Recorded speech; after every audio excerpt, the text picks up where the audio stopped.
হে রবি ঠাকুর, আসছে বসে খেয়ে তোকে আমাদের গ্রামে আসতেই হবে। আমার আদরের নাতনি পানমণি বলতো তুই বহুত ভালো মানুষ বটে, কবিতা লিখিস, গান লিখিস, কত ভালো ভালো কথা লিখিস, তবে লিখিস নাই কেনে দু কলম আমাদের সুখ দুঃখের কথা। এ বসাকে সারসি নাই, তোকে আসতেই হবে বুরুন্ডি।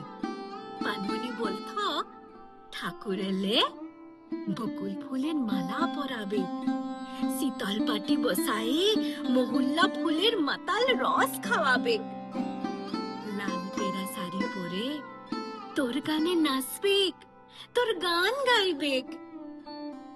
হে রবি ঠাকুর, পানমণি বলতো তুই নাকি বলেছিলি তুই আমাদের লোক।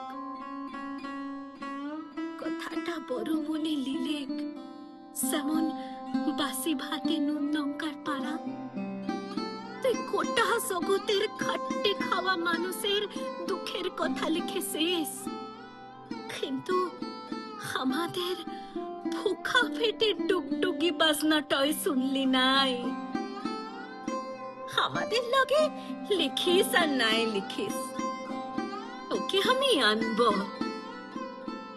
বিনা চিকিৎসায় বছর ভর খুসখুসে কাশি, ঘুসখুসে জ্বরে ভুইকা ভুইকা আমার আদরের নাতনিটা, আমার পানমণিটা যে থিরাই গেছে। তোকে মালা পরালে, তোকে মহুল্লা ফুলের রস খাওয়ালে, হসতি ফিরা আসে।